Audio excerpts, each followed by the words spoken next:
ओम श्री साईनाथाय नमः। आज हम श्री साई सचरित में अध्याय 48 पढ़ने जा रहे हैं। श्री साई सचरित अध्याय 48।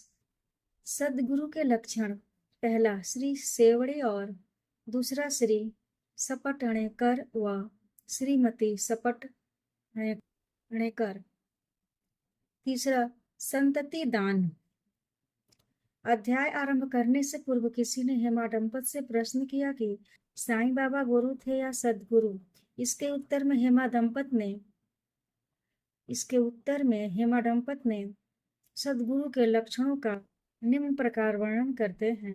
सदगुरु के लक्षण: जो वेद और वेदांत तथा 6 शास्त्रों की शिक्षा प्रदान करके ब्रह्म विषयक मधुर व्याख्यान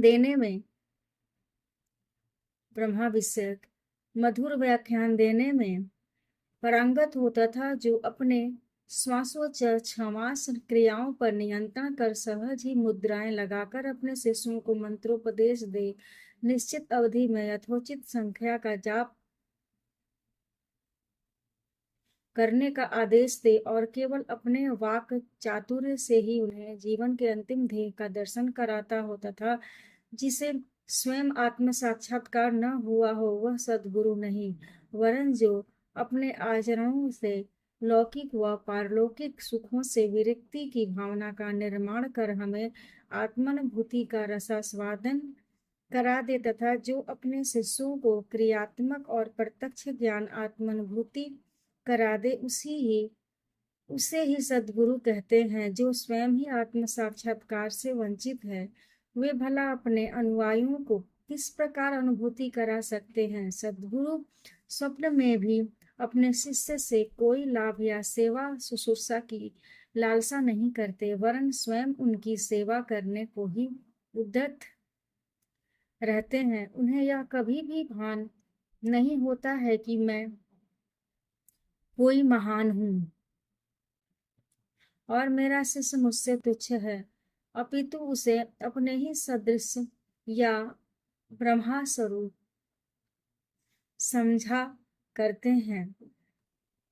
सदगुरु की मुख्य विशेषता यही है कि उनके हृदय में सदैव परम शांति विद्यमान रहती है। वे कभी अस्थिर या अशांत नहीं होते और न उन्हें अपने ज्ञान का ही लेश मात्र गर्व होता है। उनके लिए राजा, रंक, स्वर्ग, उपवर्ग सब एक ही समान है। हेमा दंपत कहते हैं कि मुझे गत जन्मों के शुभ संस्कारों के परिणाम स्वरूप ही साईं बाबा सदृश सदगुरु के चरणों की प्राप्ति तथा उनके कृपा पात्र बनने का सौभाग्य प्राप्त हुआ। वे अपनी युवावस्था में चिलम के अतिरिक्त कुछ संग्रह न किया करते थे। न उनके बाल बच्चे तथा मित्र थे, न घर बार था और न उन्हें किसी प्रकार का आश्रय प्राप्त था। 18 वर्ष की अवस्था से ही उनका मनोनिग्रह बड़ा विलक्षण था।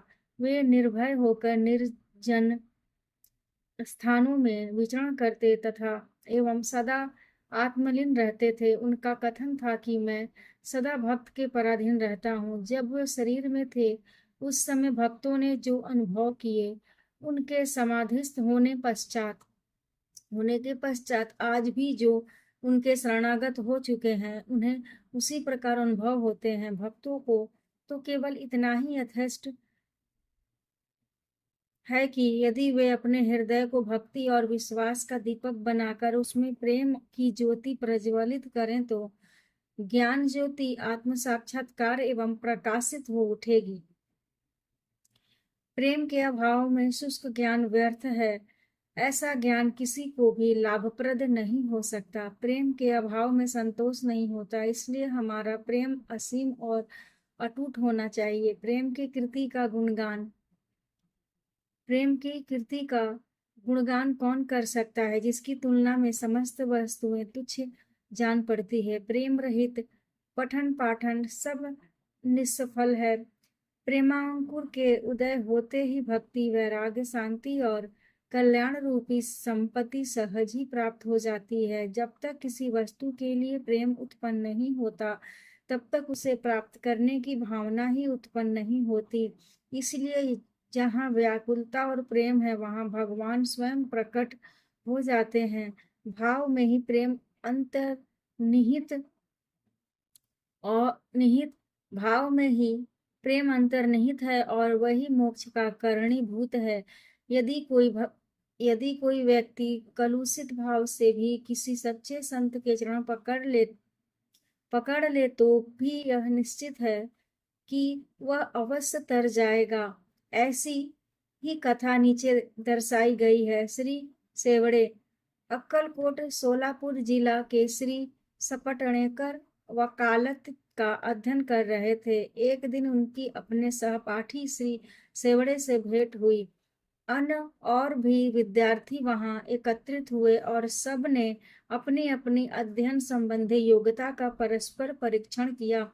प्रश्नोत्तरों से विदित हो गया कि सबसे कम अध्ययन श्री सेवड़े का है और वे परीक्षा में बैठने के अयोग्य हैं। अब सब मित्रों ने मिलकर उनका उपहास किया। तब सेवड़े ने कहा कि यद्यपि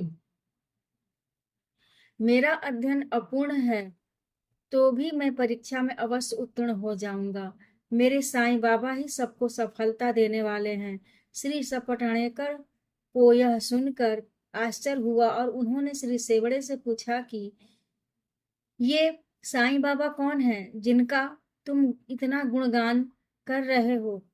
उन्होंने उत्तर दिया कि वे एक फकीर हैं जो शिरडी अहमदनगर की एक मस्जिद में निवास करते हैं। वे महान सत्य पुरुष हैं। ऐसे अन्य संत भी हो सकते हैं परंतु वे उनसे अद्वितीय हैं।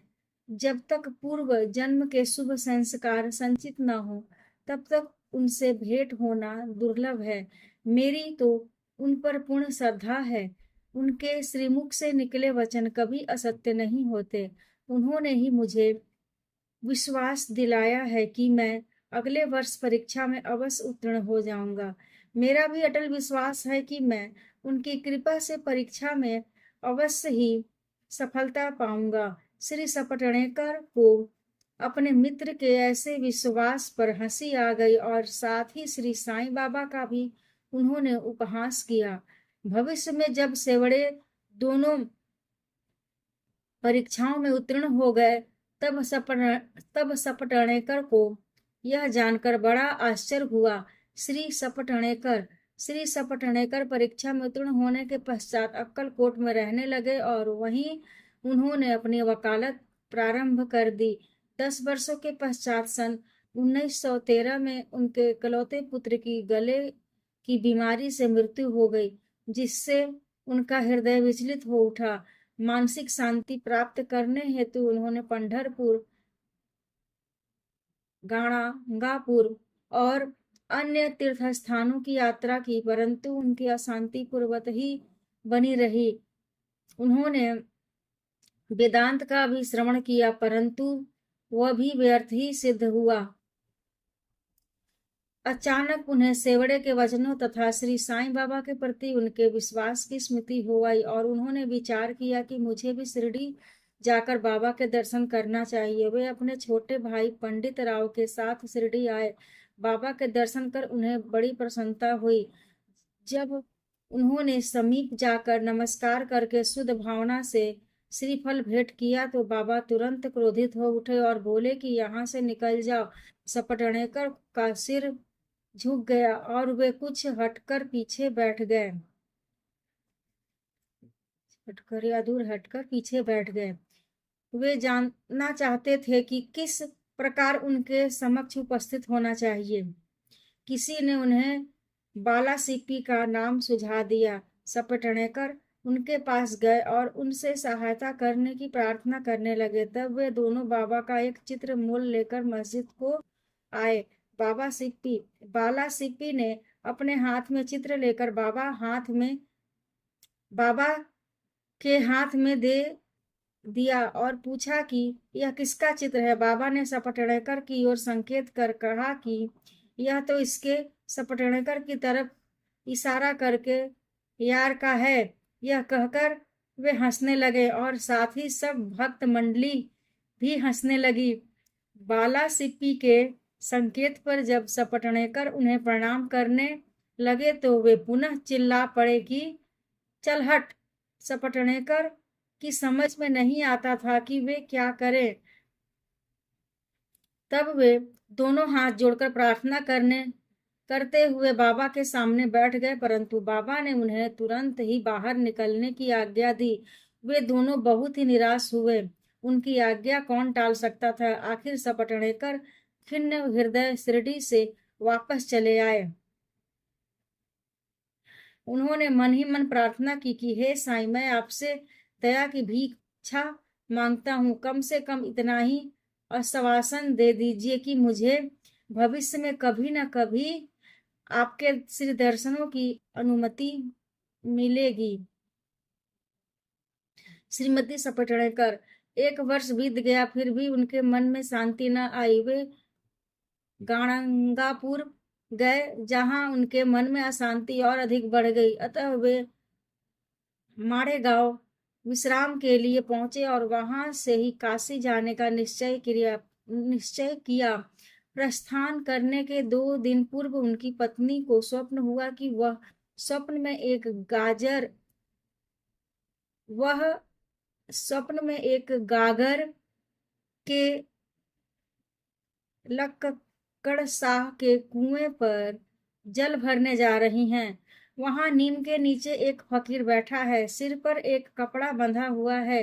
फकीर उसके पास आकर कहने लगा कि मेरी प्रिय बच्ची, तुम क्यों व्यर्थ कष्ट उठा रही हो। मैं तुम्हारी गागर निर्मल जल से भर देता हूँ। तब फकीर के भय से वह खाली गागर लेकर ही लौट आई। फकीर भी उसके पीछे पीछे चला आया। इतने में ही घबराहट में उसकी निद्रा भंग हो गई और उसने आंखें खोल दी। यह स्वप्न उसने अपने पति को सुनाया। उन्होंने इसे शुभ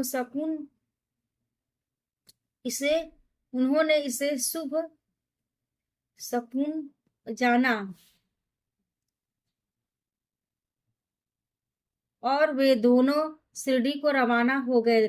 जब वे मस्जिद पहुंचे तो बाबा वहां उपस्थित न थे। वे लेंडी बाग गए हुए थे। उनके लौटने की प्रतीक्षा में वे वहीं बैठे रहे। जब बाबा लौटे तो उन्हें देखकर उनकी पत्नी को बड़ा आश्चर्य हुआ, क्योंकि स्वप्न में जिस फकीर के उसने दर्शन किए थे उनकी आकृति बाबा से बिल्कुल मिलती जुलती थी। उसने अति आदर सहित बाबा को प्रणाम किया और वहीं बैठे बैठे उन्हें निहारने लगी।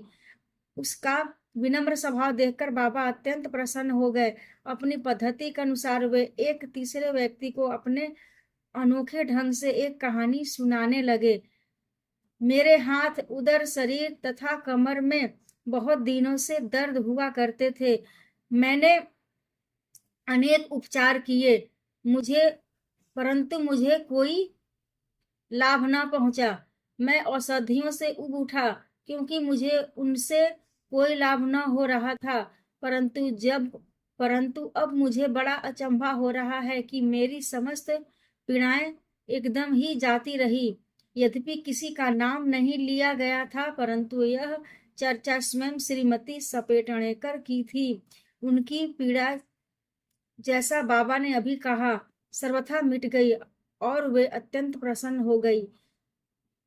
संतति दान। तब श्री सपेटनेकर दर्शन के लिए आगे बढ़े, परंतु उनका पूर्वोक्त वचनों से ही स्वागत हुआ कि चल हट। इस बार वे बहुत धैर्य और नम्रता धारण करके आए थे। उन्होंने कहा कि पिछले कर्मों के कारण ही बाबा मुझसे अप्रसन्न है और उन्होंने अपना चरित्र सुधारने का और बाबा से एकांत में भेंट करके अपने पिछले कर्मों की क्षमा मांगने का निश्चय किया। उन्होंने वैसा ही किया ही, और अब जब उन्होंने अपना मस्तक उनके श्री चरणों पर रखा तो बाबा ने उन्हें आशीर्वाद दिया। अभी सपेटनेकर उनके चरण दबाते हुए बैठे ही थे कि इतने में एक गड़ेड़िन आई और बाबा की कमर दबाने लगी। तब वे सदैव की भांति एक बनिए की कहानी सुनाने लगे। जब उन्होंने उसके जीवन के अनेकों परिवर्तन तथा उसके इकलौते पुत्र की मृत्यु का हाल सुनाया तो सपटनेकर को अत्यंत आश्चर्य हुआ कि जो कथा वे सुना रहे हैं वह तो मेरी ही है। उन्हें बड़ा अचंभा हुआ कि उनको मेरे जीवन की प्रत्येक बात का पता कैसे चल गया। अब उन्हें विदित हो गया कि बाबा अंतर्यामी हैं और सबके हृदय का पूरा पूरा रहस्य जानते हैं। यह विचार उनके मन में आया ही था कि गणेरी गणेरिन गणेरिन से वार्तालाप चालू रखते हुए बाबा सपटनेकर की ओर संकेत कर कहने लगे कि यह भला आदमी मुझ पर दोषारोपण करता है कि मैंने ही इसके पुत्र को मार डाला है। क्या मैं लोगों के बच्चों के प्राण हरण करता हूँ? फिर ये महाशय मस्जिद में आकर अब क्यों चीख पुकार मचाते हैं? अब मैं एक काम करूंगा, अब मैं उसी बालक को फिर से इनकी पत्नी के गर्भ में ला दूंगा। ऐसा कहकर बाबा ने अपना वरद हस्त सपटनेकर के सिर पर रखा और उसे सांत्वना देते हुए कहा कि ये चरण अधिक पुरातन तथा पवित्र है। जब तुम चिंता से मुक्त होकर मुझ पर पूरा विश्वास करोगे तभी तुम्हें अपने ध्येय की प्राप्ति हो जाएगी। सपटनेकर का हृदय गदगद हो उठा।